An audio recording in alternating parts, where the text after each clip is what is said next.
probably like everybody else in this room, I am overwhelmed. I'm feeling like so many things all at the same time. I'm feeling inspired, I'm feeling loved, I'm feeling outraged, I'm feeling angry, I'm feeling sad, I'm feeling a lot of things at this moment, and I'm sure that you're all feeling the same. I'm also honored and privileged to be here in this space, and honored to be on the stage with Rasmiya and with Niall, and feeling the injustice that we work against every single day literally facing us right now, and we're looking at it right in the mirror. I want you to know, my friends at JVP and all of you that are here today, that you have taught me what Judaism is all about. Your work towards justice, your love, your compassion, your solidarity, the way that you see us as whole people, that you allow us to show up in all of our complexities, that you believe that all people deserve to live with dignity and respect. That, for me, is what Judaism is. Thank you for teaching me about your beautiful religion.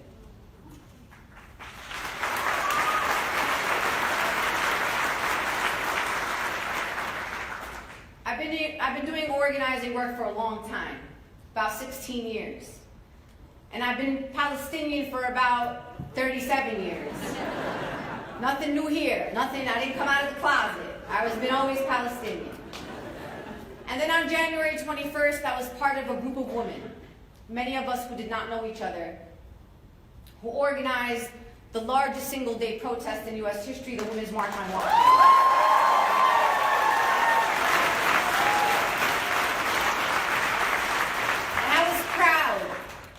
To be one of 4 national co-chairs for the Women's March. And I made it really clear that I wasn't trying to be a token. I didn't want anybody putting my beautiful Palestinian hijabi face up on a poster and talking about we're being intersectional. I wanted to make sure that I was part of a conversation and decision-making process to ensure that what I was a part of was something that everybody saw themselves in. And on that day, on January 21st in Washington, D.C., when we had set up a march expecting about 200,000 people, about 1 million extra came. And I know Chicago threw down here too, and they threw down in LA, and Albuquerque, and in Alaska, and I don't even know places I never heard of. So that was great. So on that day, on that stage, I stood up and I said, not only to the 1.2 million people that were at the Women's March, but to the millions that were watching around the world, that I stood there, unapologetically Palestinian American. And I was unapologetically Muslim American. And that I was my Palestinian grandmother who was born in 1927 and is still alive today in Palestine. I asked for you to pray for her because she just had a stroke this week. And I said on that stage that I was my Palestinian grandmother that was born before the creation of the State of Israel. That I was her wildest dreams manifested. That I stood as a powerful, unapologetic woman, not born in Palestine, but born in Brooklyn. But that blood, my sisters and brothers of Palestinians, runs real deep in our veins. And after that, and after the Women's March on Washington, it wasn't just me. There were dozens of women who organized the Women's March on Washington. And then the right wing, and the alt-right, and the white supremacists, and the right-wing Zionists, they all got together, and they had a party. And it was called the Let's Take Down Linda Sarsour party. Except that party didn't really work.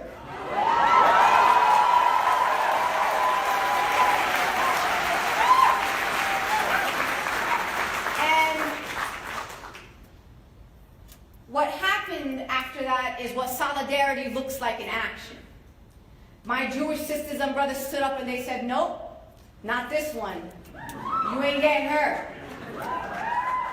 Friends and organizers from African American communities, Latino communities, young undocumented organizers, you name it across this country, not that one. You ain't taking her this time. And that, my dear sisters and brothers, is what solidarity looks like. When we show up for our sisters and brothers who are organizing for justice. Because the burden shouldn't be on those who are being attacked alone. The burden is on all of us to stand for those who are standing up for all people.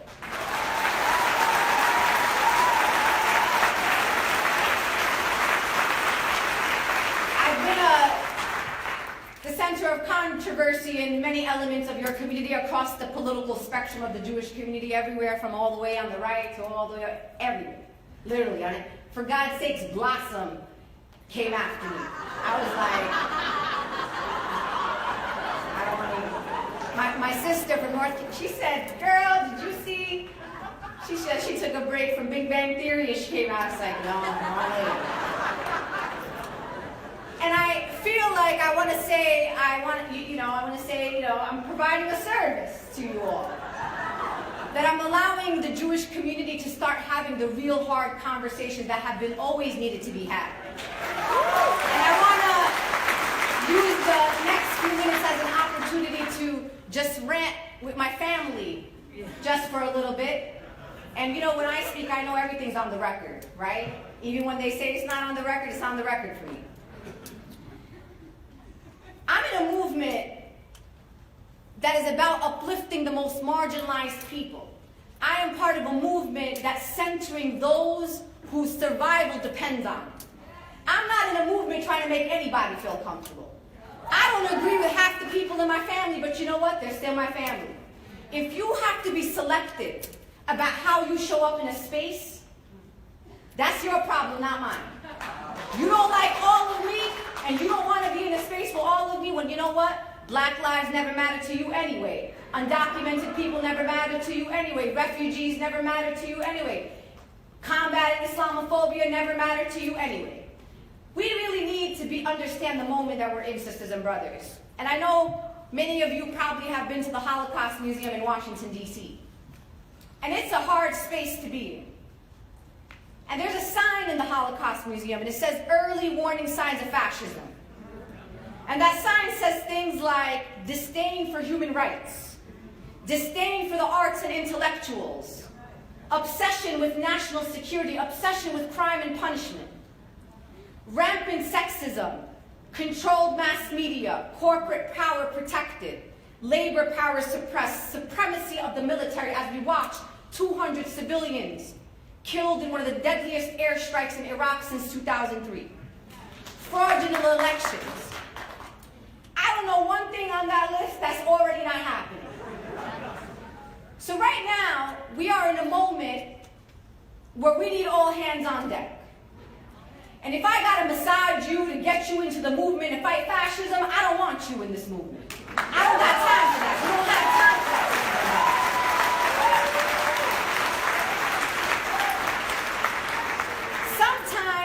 Sometimes, it's not about us, right? Sometimes it's not about my feelings. Sometimes there are spaces that I show up in that are about Black lives. It's not my place to say, hold on a second, y'all better be including me. That sometimes I gotta show up in a space so I can be there for somebody else.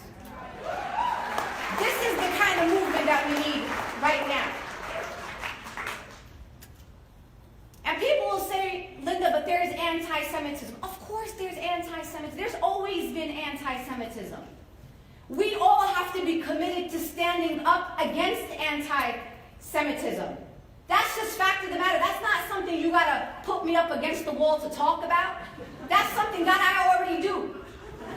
When in St. Louis, there was a Jewish cemetery that was desecrated, I didn't call up the Jewish cemetery and be like, by the way, I'm about to raise some money for y'all, but what are the politics of those people that are in that cemetery? I didn't care. Because I'm sure that the people who desecrated that cemetery didn't care either. So,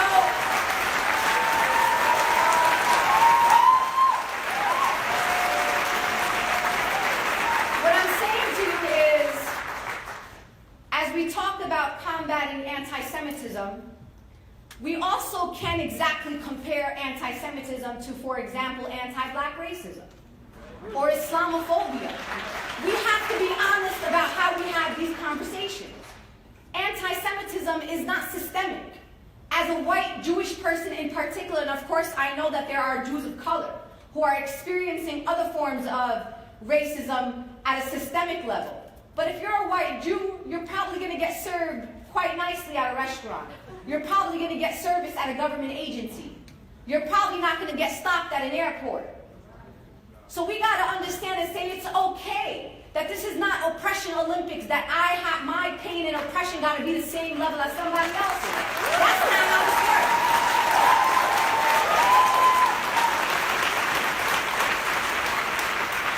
And I want to say to people all the time, sometimes there are people who are afraid about what others are going to say about us. And those very people want to tell us how to do our activism.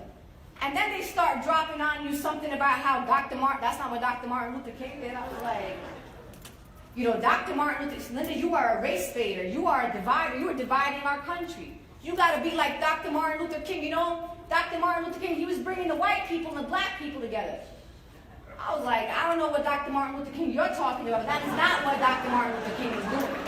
And I think this is another moment for us, and particularly for young people, to really understand our history. Because the history of the movements that we are trying to emulate are being used against us. So we want to, and the reason why I want to contextualize this, it allows us to be more free in the way that we organize. Because Dr. Martin Luther King was a black radical revolutionary. He cared about the upliftment of black people and equal rights for black people. That's what Dr. Martin Luther King talked about. That's what he wanted. He also was a victim of police brutality. He also wrote you letters from jails. So you want me to be like Dr. Martin Luther King? Well, we're being like Dr. Martin Luther King.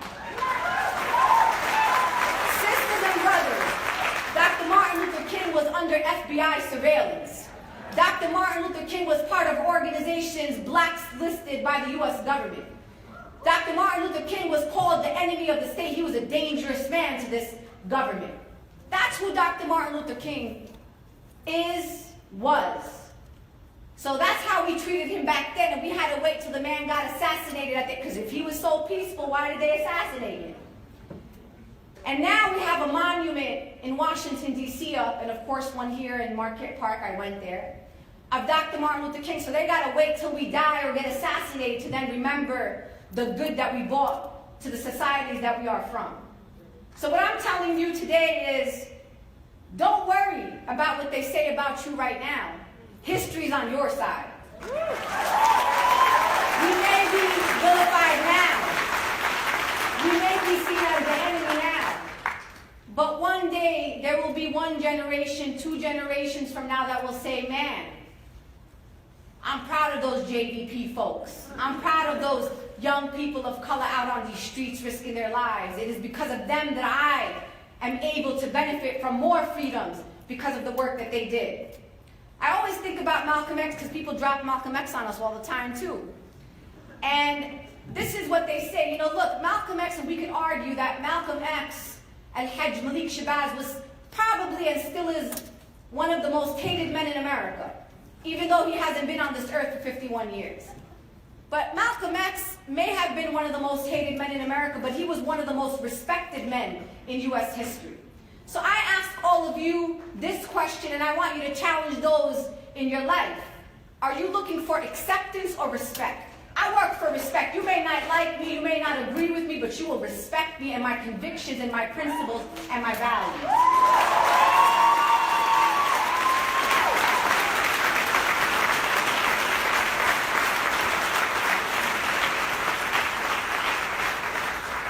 If what is being asked of me by those who pronounce themselves and call themselves Zionists is that I, as a Palestinian American, have to somehow leave out a portion of my identity so you could be welcomed in a space to work on justice, then that's not going to be the right space for you, because we, as Palestinian Americans, as Arab Americans, as Muslim Americans, we will not change who we are to make anybody feel comfortable. If you ain't all in, then this ain't the movement for you.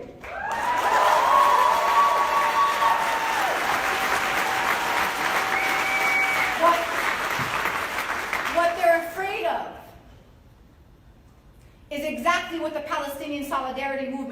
working on for decades. This opportunity, this learning opportunity that when we say justice, right, we mean justice for all people. When Palestinians say freedom, we mean freedom for all people. So they say to us, well, what's so hypocritical is that you only want to bring up the state of Israel. Why not Saudi Arabia? That's the argument. I say to people, let me tell you why. And this is for you, talking points. 75% of our U.S. military aid, with your taxpayer dollars and my taxpayer dollars, go to the state of Israel and Egypt. While we are in Chicago, as they close schools in poor communities, as they close down hospitals and want to take away our health insurance and close down Planned Parenthood offices across this country, I'd rather my taxpayer dollars go to save somebody's life here in the United States of America. I'd rather my taxpayer dollars go to high-quality education in poor communities across this country. I would rather my taxpayer dollars go towards building infrastructure and jobs in this country, the United States of America, before I want my taxpayer dollars to continue to brutally occupy Palestinians or murder innocent Iraqis in Iraq.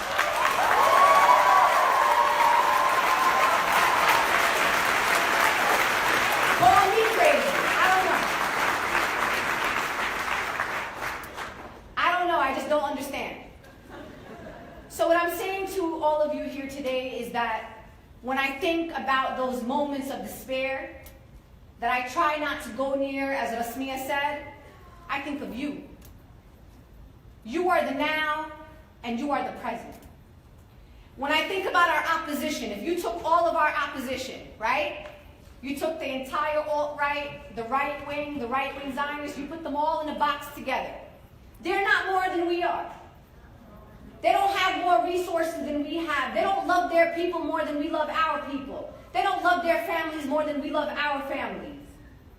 So why is it that we allow for those who are united around hate and divisiveness, people who are united around the oppression of others, how do we allow them to be louder and more powerful than those of us who are united around compassion, love, justice, liberation, and freedom for all people? That's the question on the table. And I think that we are getting in a moment where we're getting louder. And they're getting more scared, which is really the point, right? So I want you to keep doing what you're doing. I want you to shut out the naysayers, because there is nobody sitting in this room, other than probably me and Rasmia, who can say that they are being attacked in the way that we see every single day, every single morning, and this is all public information. You all can search it. I wake up every morning with people wishing me death and rape and deportation every day, to the point where my child has to walk in my room and say, delete it, delete them. Don't let them say that about you. And I have to sit my child down and say, don't you worry. It's okay. Because there's a lot of people out there that will stand with us, that already stand with us, that fight with us and for us. And you are the people I'm thinking about when I say that to my 16-year-old daughter.